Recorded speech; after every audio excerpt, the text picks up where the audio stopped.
बहुत सारे प्रश्न आए कि चीफ जस्टिस बुद्धिस्ट हैं या दलित, दलित हैं तो बुद्धिस्ट कैसे, बुद्धिस्ट हैं तो दलित कैसे।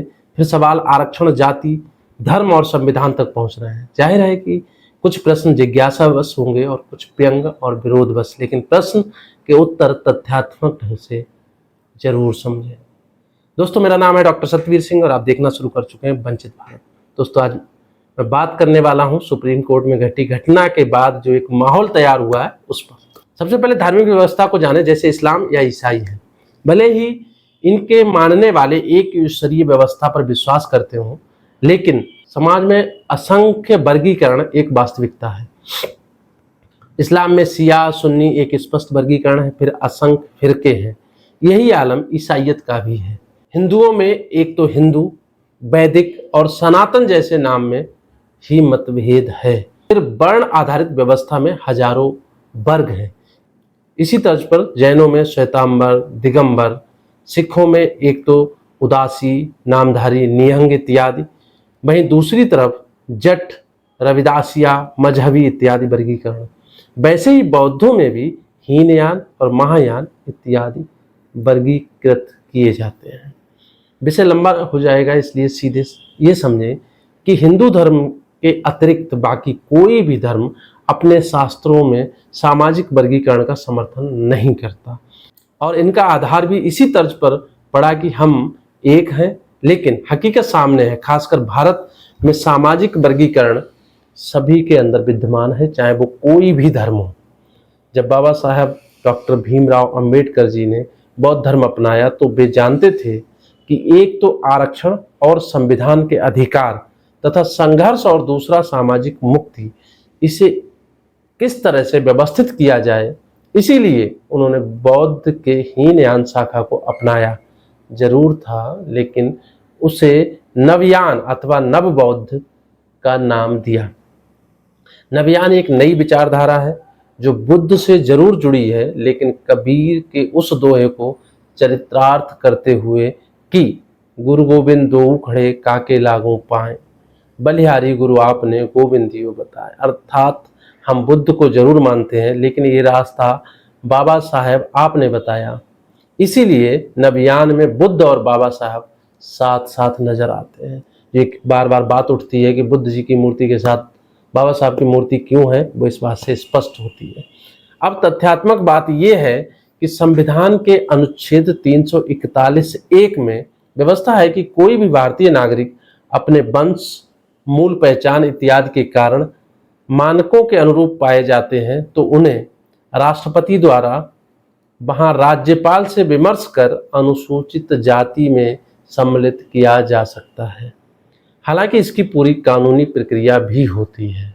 यूं तो 1950 में आरक्षण मिलना शुरू हुआ था, लेकिन सिख और बौद्ध के ऐसे कई समूह जो मूल जातिगत भेदभाव से प्रताड़ित थे, जिनका मैं शुरू में ही वर्णन कर चुका हूं, उन्हें इन धर्मों में रहते हुए भी अनुसूचित जाति का दर्जा हासिल हुआ, जो संविधान संशोधन 1956 और 1990 द्वारा प्राप्त हुआ। इसमें ईसाई, मुस्लिम इत्यादि शामिल नहीं हैं। इसका अर्थ ये नहीं कि इसके लिए संविधान या सरकारें जिम्मेदार हैं, बल्कि सबसे पहले इसके लिए इस्लाम और ईसाई धर्म गुरुओं का उनका शुरुआती मानना यही रहा है कि हमारे धर्म में, इनका ईसाई और मुस्लिम धर्म वालों का मानना ये रहा है कि हमारे धर्म में जातिगत वर्गीकरण नहीं है, इसलिए हम इसमें सम्मिलित नहीं होंगे। हालांकि रंगनाथ मिश्रा कमेटी ने भी इनके लिए आरक्षण की सिफारिशें की थी, उनकी स्थिति को देखकर। दूसरा विचार ये भी है कि ये धर्म भारतीय मूल के नहीं है, मुस्लिम और ईसाई की बात कर रहा हूँ।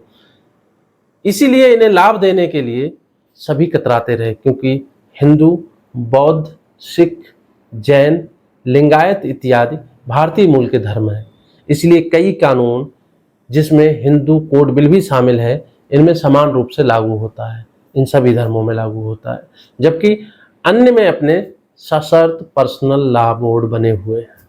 अब ये अलग बात है कि आज सभी धर्म और जाति के लोगों को EWS आरक्षण प्राप्त है, लेकिन SC/ST के संवैधानिक मानक बहुत जटिल हैं। इसलिए हिंदू दलितों सहित सिख और बौद्ध धर्म के मूल वंश जो कि दलित या अनुसूचित जाति के लोगों को एक श्रेणी में माना जाता है। इसीलिए सीजेआई दलित भी हैं और बुद्धिस्ट भी, चूंकि वो नव बौद्धवाद से आते हैं। और हाँ, गवई जी को आरक्षण जरूर प्राप्त है, लेकिन वह सीजेआई किसी आरक्षण की वजह से नहीं बने, क्योंकि न्यायपालिका में आरक्षण व्यवस्था नहीं है। हाँ, पूर्व के बने सभी जजों की भांति वे भी कॉलेजियम सिस्टम से ही जज बने हैं। मैं आरक्षण का समर्थक जरूर हूँ, लेकिन कॉलेजियम सिस्टम का समर्थक नहीं हूँ, उसका धुर विरोधी हूँ। और वो चाहे गवई जी हो चाहे कोई दूसरे जी हो, हर किसी का विरोध करूँगा। उम्मीद है इस पर भी गवई जी कुछ करें। बाकी तथ्यात्मक भावनात्मक सारी बातें यहाँ स्पष्ट हो गई होंगी, कम से कम उन साथियों को तो जरूर जो पिछले 2-3 दिन से हो हल्ला मचाए हुए थे। इसके अतिरिक्त यदि कोई और बात हो तो जरूर कमेंट बॉक्स में शेयर करें, लेकिन झूठ के प्रपंच में ना फंसे। यदि इसके अतिरिक्त कुछ और बातें चलाई जाती हैं तो वह केवल मिथ्यात्मक बातें हैं, उनको समझने की आवश्यकता नहीं है।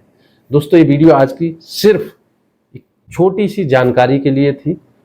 तो देखते रहिए हमारे चैनल वंचित भारत को, वीडियोस को लाइक कीजिए, शेयर कीजिए, और हमारे चैनल को अगर अभी तक आपने सब्सक्राइब नहीं किया है तो अवश्य कीजिएगा।